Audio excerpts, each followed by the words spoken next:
¿Qué tal? ¿Cómo está? Bienvenido a una nueva edición de la entrevista a fondo. Durante las últimas semanas y específicamente durante los últimos días hemos visto cómo se ha estado articulando el panorama para las próximas elecciones de diputados en nuestra región de Valparaíso. Justamente durante esta entrevista nos acompaña uno de estos candidatos, precandidato técnicamente, pero candidato al fin y al cabo. Me refiero a don Osvaldo Urrutia, quien estaría postulando por el distrito 14 de las comunas de Viña del Mar y Concón. Osvaldo, ¿qué tal? ¿Cómo estás? Hola Cristian, ¿cómo estás? Buenas tardes. Cuéntame, ¿cómo asume este desafío de pasar de SECPLA, del municipio de Viña Marino, a una candidatura a diputado? Bueno, primero es un gran honor que el Consejo Distrital, del cual forma parte también la alcaldesa y gran número de sus colaboradores, me hayan elegido a mí como para representar a Viña del Mar y Concón en el Parlamento. La verdad que yo llevaba 8 años trabajando con ella como director de planificación y a cargo de los proyectos en la ciudad. En estos años he tenido un profundo conocimiento de los problemas y de las necesidades que tiene Viña del Mar y también sé de las que tiene Concón, y para mí constituye un reconocimiento, un honor, un respaldo a la labor hecha el que hayan pensado en mí para poder representarlo a todos ellos. Un poco para que nuestros televidentes entiendan, tú ya fuiste proclamado por el Consejo Regional de la Unión Demócrata Independiente, pero aún falta una decisión a nivel central. Sí, la ley de partidos políticos establece de que los candidatos tienen que ser propuestos por los comités, los consejos distritales, que están formados por consejeros distritales, y sancionados o aprobados por el Comité Electoral del partido y por el Consejo Nacional. Técnicamente yo todavía no soy candidato. Primero, que no está inscrita la candidatura, y eso va a ocurrir el 17 de agosto del plazo final, que es 90 días antes de la elección, que ocurrirá el 17 de noviembre. Yo he sido proclamado como candidato único del Consejo Distrital de Viña del Mar y Concón y el Consejo Nacional, pero ahora el Comité Electoral tiene que aprobar mi postulación y ser zanjada definitivamente por el Consejo Nacional. ¿Y esto va a ocurrir en los próximos días? El sábado 20, hoy día, ¿no? Ocurre que el Consejo Nacional debería aprobar o rechazar mi nombre como candidato definitivo por Viña del Mar. Ahora, fueron muchos los nombres que se barajaron para este cupo en el Distrito 14, que recordemos que actualmente está a cargo del presidente de la Cámara de Diputados, don Edmundo de Luchanz. Se hablaba de la jefa de gabinete de la alcaldesa Reynato, también se nombró a Jorge Martínez. ¿Fue complicado esto o ya se sabía de antemano? No, hubo varios nombres de personas que distintos grupos propusieron o aprobaron. De hecho, bueno, como tú dices, la jefa de gabinete, María Angélica Maldonado, era una de las personas cuyo nombre sonaba muy fuerte. Ella posteriormente desistió para que siguiera apoyando a la alcaldesa. También apareció el nombre de Martínez, quien originalmente había sido candidato por Valparaíso. También tuvo Urenda, que fue candidato por alcalde por Concón, pero por Renovación Nacional, apoyado por el cupo Renovación Nacional. Y estaba mi nombre, entre otros, entiendo que también hubo algunos más. Definitivamente el Consejo Distrital decidió apoyarme a mí y proponer como único candidato por Viña del Mar mi nombre, de lo cual me siento agradecido y reconocido. Bueno, también Renovación Nacional, que es el otro partido de la alianza del oficialismo, también definió un candidato que es el ex concejal Carlos Gómez. Así es. Osvaldo, tú al principio de esta entrevista mencionabas la experiencia que tienes en la Municipalidad de Viña del Mar. Tú desde ese punto de vista tienes cierta, entre comillas, ventaja porque conoces la realidad de la comuna y las necesidades de los habitantes de la ciudad Jardín. Cuéntame, ¿cuáles tú crees que son los principales problemas que afectan actualmente a la población de Viña y de qué forma se podrían solucionar desde la Cámara de Diputados?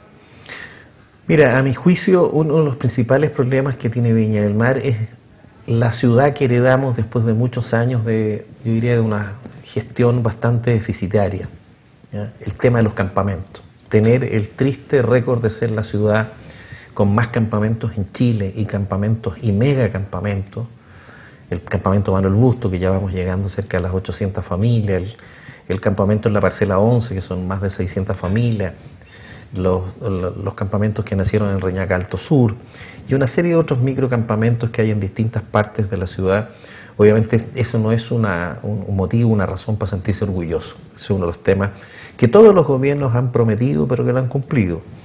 Hoy día hemos estado trabajando fuerte, pero hay mucho por hacer y yo creo que van a pasar muchos años para que definitivamente poder ver a estas familias que viven en condiciones bastante precarias, sin luz, sin agua, sin alcantarillado, sin veredas, sin calzadas, con mal transporte público, sin acceso, con todos los problemas que conlleva vivir en un campamento. Si no somos capaces de solucionar eso y de focalizar los recursos en esos sectores para que esas familias tengan derecho a una vida digna y a una mejor calidad de vida, para qué decir todo el equipamiento que debe haber en torno a un campamento, que hoy día no lo hay, locales comerciales, farmacias, buen transporte público, equipamiento deportivo, canchas de fútbol, en fin, multicanchas, como se han ido construyendo en otros barrios que están más consolidados. Ese es un problema, a mi juicio, el más grave, el que hay que enfrentar con mayor dedicación, con mayor fuerza, con mayor vehemencia para poder definitivamente establecer que en Viña no existan más campamentos. Una labor bastante difícil y que hay que recordar también, tal como tú señalabas, no es una realidad de ahora, sino que se viene arrastrando hace muchos años atrás. Sí, y Santiago tiene que, o sea, donde están las autoridades centrales, tienen que entender que Viña del Mar tiene un atractivo que hace que mucha gente, porque es una ciudad que tiene glamour, que tiene buen clima, que tiene acceso a las playas, y que está en el centro de la conurbación que forman lo que se llama el Gran Valparaíso, que es Concón por el norte, Valparaíso por el sur, por el oriente Villa Alemana, Concón, Peña Blanca, Belloto, Quilpué, Limache, que es donde viven cerca de 1 millón de personas. Y Viña es la ciudad que genera mayor cantidad de actividad, de empleo, de actividades. La gente va a Viña del Mar porque le gusta Viña del Mar.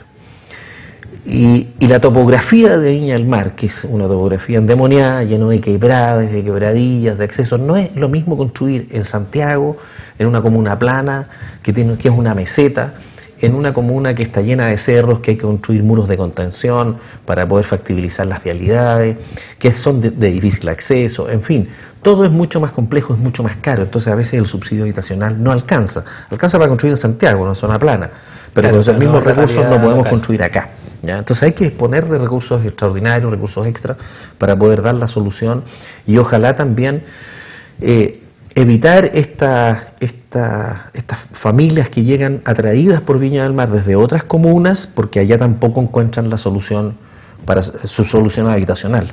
En esas otras comunas de la periferia o del satélites de Viña del Mar, bueno, hay que tratar de establecer las fuentes de empleo, los lugares y solucionar el problema de vivienda de las familias que están radicados, que viven allí. Esa es una realidad que se vive en Viña del Mar, pero dentro del distrito 14 también está la comuna de Concón, que tiene una realidad completamente distinta. De hecho, muchas autoridades comunales, tanto alcaldes como concejales de esta comuna, han dicho que Concón, o que se sienten como si fueran el patio trasero de Viña del Mar por la cantidad de déficit que tienen, ya sea de pavimento, alcantarillado, también problemas de agua potable. ¿De qué forma se podría revertir esta situación con la comuna de Concón?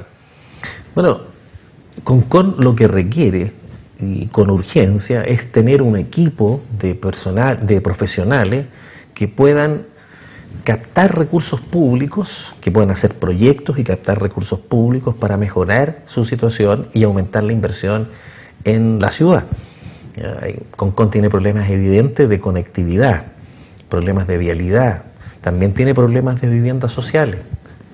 Es una comuna que tiene que potenciar su principal actividad, que es la actividad turística, no solo la actividad gastronómica, sino la actividad turística, que es ya un concepto un poco mayor.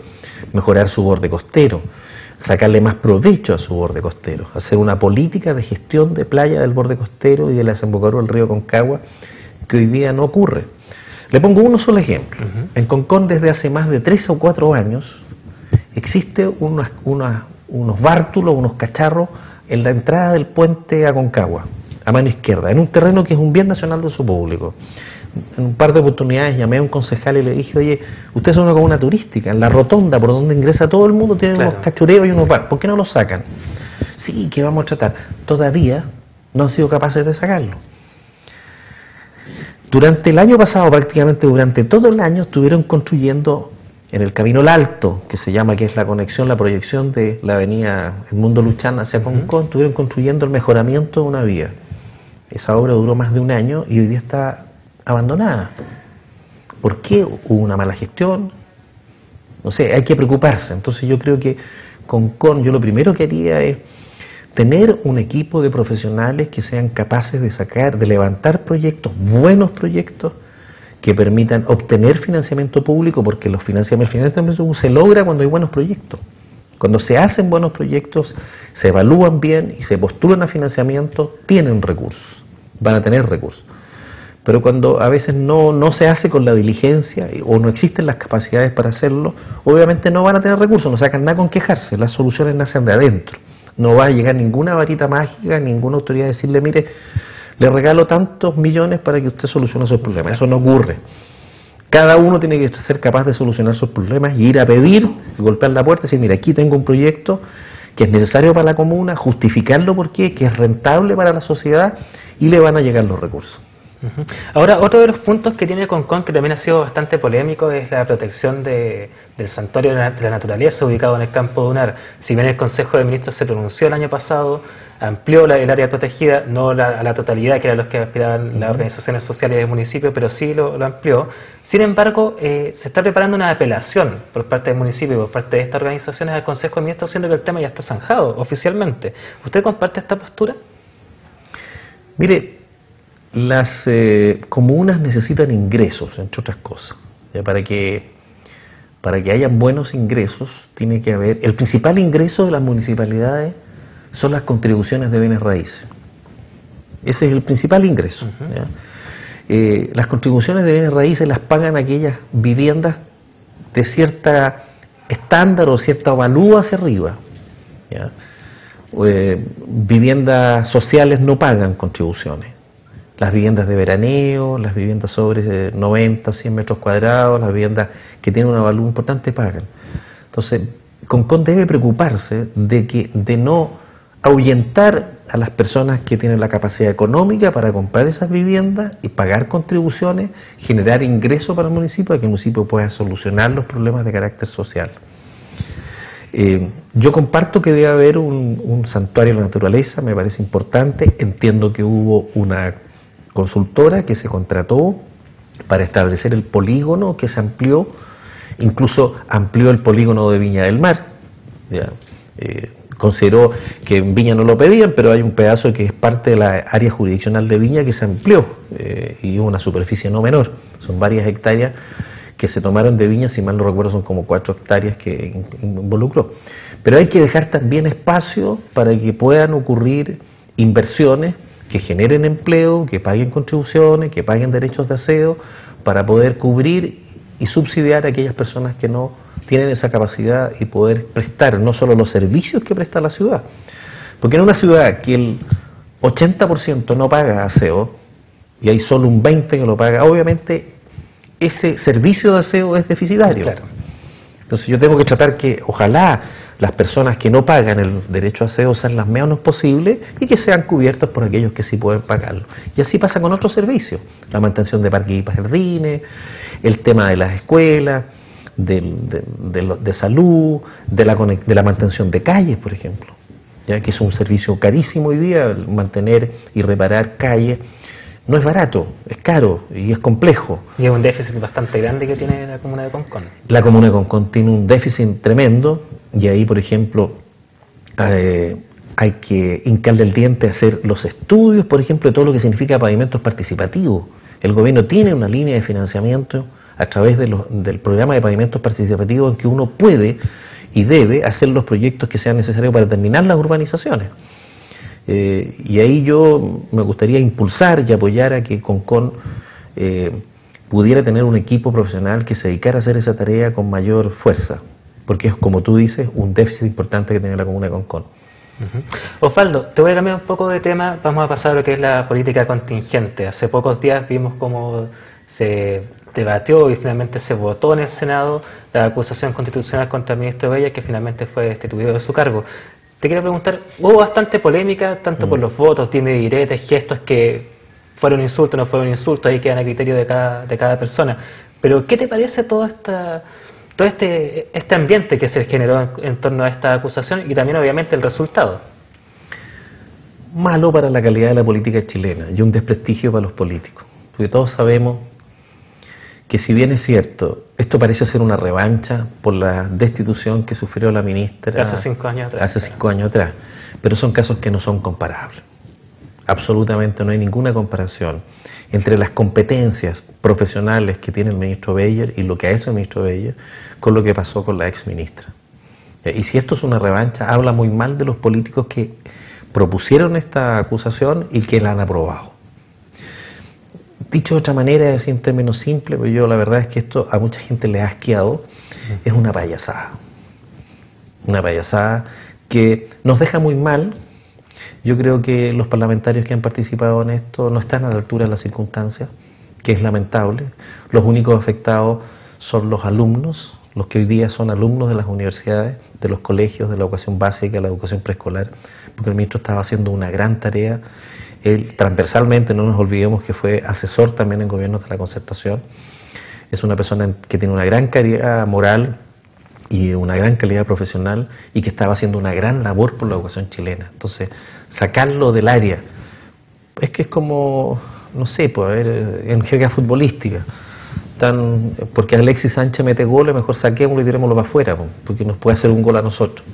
Es de un egoísmo sin límites, no están a la altura los parlamentarios, es lamentable. Ese es el comentario que te puedo hacer. Bueno, el ambiente tú lo señalaste como una payasada, justamente esta payasada, como tú señalas, desprestigia bastante la política, sí. Principalmente en un momento donde ya hace un par de años atrás, tanto la Cámara de Diputados como el Senado están evaluados de forma bastante negativa por parte de la ciudadanía. ¿Tú crees que esto afecta aún más a esta mala percepción de la política? Obviamente que la gente se desilusiona aún más, porque la gente seria de este país, la gente que estaba viendo lo que estaba pasando en este momento tan crítico para la educación en general en Chile, veía con nitidez que había un ministro que tenía puestas las pilas, que estaba haciendo, que tenía proposiciones concretas para sacar adelante, para mejorar la educación. Y un grupo que está cautivado yo diría que por el Partido Comunista y por las demandas estudiantiles, algunas que pueden ser muy atendibles, pero hay que ser capaz de explicar que hay cosas que se pueden hacer y cosas que no se pueden hacer. Han cedido esas demandas y se han volcado en una cuestión de carácter populista, pero absolutamente irresponsable. Ahora recordemos que esto también es para ambos lados. Por ejemplo, el presidente de Renovación Nacional habló de una guerra declarada producto del resultado de esta votación. Ahora, ¿de qué forma tú crees que se puede cambiar un poco la imagen que existe actualmente del Congreso Nacional? Con una política de acuerdos, de conversar, mira, yo creo que hay que poner por sobre los intereses de los partidos, incluso los intereses individuales o de las coaliciones, el interés nacional, el interés del país. Cuando yo estoy pensando en la educación no tiene color político. Los niños no militan en ningún partido político y los papás no les interesa el partido político. Yo estoy pensando en la calidad de la educación de mis hijos para que puedan tener igualdad de oportunidades con otros chilenos. Entonces, pensar que por una cuestión de carácter político afectar el futuro de la educación chilena, sacando un buen ministro, porque dígame usted, ahora en estas circunstancias, ¿quién va a querer asumir el cargo de ministro? ¿A quién vamos a llegar? ¿A quién le vamos a ir a ofrecer un cargo de ministro? ¿O quién va a ser el valiente, el corajudo que va a querer asumir con lo que le ha pasado a Beyer, que es un experto en educación y que lo han sacado por un tema de revanchismo político? Han hecho, como decía, una payasada. Entonces, aquí, nadie, porque en menos de un año, ¿de dónde van a sacar un experto de educación que venga y que quiera asumir una responsabilidad cuando los que deberían haberse puesto firmes frente a esta acusación no lo hicieron? Porque no se atrevieron. Yo reconozco ahí que hubo un parlamentario, senador que fue bastante corajudo de la democracia cristiana y que votó, Patricio Walker, y que votó en contra. Yo creo que esa es una de las cosas destacables. Pero hay otros que destiñeron, y destiñeron de forma muy fuerte, para que los vamos a nombrar, todo el mundo los conoce, pero difícil el panorama para el tema educacional, es lo que queda este año. Ahora, bueno, en forma paralela a esta carrera por la Cámara de Diputados, en el caso de nuestra región, porque en otras regiones también se escoge a senadores, está la carrera presidencial. Desde la erupción o de que se anunció formalmente la candidatura de la expresidenta Michelle Bachelet, se ha generado cierto ambiente que se ha centrado un poco en la figura de la exmandataria y dejando de lado tal vez temas que son bastante importantes. Ahora, esto ha ido pasando paulatinamente de lado, pero durante las primeras semanas como que toda la atención se enfocó en la exmandataria. ¿Qué le parece esta situación? ¿Cree que tal vez los candidatos presidenciales deberían enfocarse más en propuestas propias? Bueno, yo creo que lo que ha pasado es que la exmandataria estuvo 4 años fuera del país, tiene una estrategia muy bien elaborada por la concertación, con el objeto de alejarla de todas las críticas que podía tener sus 4 años de gestión, que obviamente sabemos que no estuvo exento de errores, y sobre todo por el tema y el mal manejo que hubo del 27 de febrero. Esa estrategia ha funcionado porque la gente, cuando las cosas están lejos, parece que las personas están lejos, las personas se olvidan. Hoy día ha vuelto a Chile, bueno, obviamente durante la primera semana o los primeros días de su llegada ha causado cierto revuelo, sobre todo en la prensa, y han querido saber cuáles son sus impresiones. Pero los sondajes que se han hecho desde su llegada a Chile indican de que cada vez baja su popularidad. O sea, la gente ha tendido un poco, y pasa con los expresidentes, como a magnificar a las personas, a elevarlas a los altares artificialmente, pero cuando ya aterrizan y llegan al suelo y vuelven a hacer sus propuestas o sus comentarios, esta nueva mayoría con el Partido Comunista por dentro que ha planteado la expresidenta Bachelet, obviamente a mucha gente no le ha gustado, incluso a gente de la Democracia Cristiana. Y hoy día, qué paradoja más grande, su ministro de Hacienda, el que yo diría el más ponderado que tuvo en su gabinete, hoy día se opone a ella, claro, o compite con ella. La Democracia Cristiana, que lleva un muy buen candidato, Rego es un excelente candidato, un tipo que tengo la mejor impresión de él, ¿ya? Que hoy día las encuestas lo marcan muy bajo, pero yo estoy seguro que en una discusión de ideas con la expresidenta va a ganar, ¿ya? Y yo creo que a medida que pasa el tiempo y la campaña avanza, la gente se va a ir dando cuenta de cuáles son las limitaciones o las ventajas y fortalezas de cada uno de los candidatos. Yo espero que en este tiempo que queda nosotros podamos demostrar las ventajas que tiene Lawrence Goldborn, el exministro, ¿no es cierto?, de Minería, y el exministro de Obras Públicas, que tiene las mejores condiciones para ser no solo un buen candidato, sino además un buen presidente para Chile. Justamente, ¿cómo ve esta relación que existe entre Lawrence Goldborn y Andrés Alamán por el momento, que no se ven grandes roces? ¿Usted cree que tal vez esto se podría dar más a futuro, ya acercándonos más a la primaria? Yo soy un convencido, Cristian, de que hay que cultivar o hay que desarrollar la cultura cívica. Nosotros no somos enemigos. Yo también invito a si definitivamente soy el candidato, a mi compañero de lista y a mis contendores, que nosotros no somos enemigos. Nosotros tenemos que enfrentarnos en el plano de las ideas. Podemos ser adversarios, discrepar en algunas cosas, pensar que el desarrollo del país va por un camino u otro, incluso saber que algunos proyectos son más importantes que otros. Todo eso lo acepto. ¿Ya? Pero no somos enemigos, no tenemos por qué andar a golpes ni amenazarnos con paros, detener el país, menos con insultos o con agravios o con descalificaciones personales. Eso creo que no corresponde. Me parece muy bien que haya una muy buena relación entre Goldborn y Alamán. Los dos son buenos candidatos, los dos tienen fortalezas y debilidades como todo ser humano, pero ojalá, y yo voy a promover que así sea, al menos en este distrito, la conversación se dé en el plano de las ideas y no de las descalificaciones personales. Bueno, escuchamos las propuestas tanto por la comuna de Viña del Mar, de Concón, y también las propuestas en las que se refiere al mundo político de quien podríamos decir que es candidato o precandidato a diputado por el distrito 14. Osvaldo, muchas gracias por acompañarnos en esta entrevista, y usted, como siempre, lo dejamos invitado para que siga la sintonía de Quinta Visión.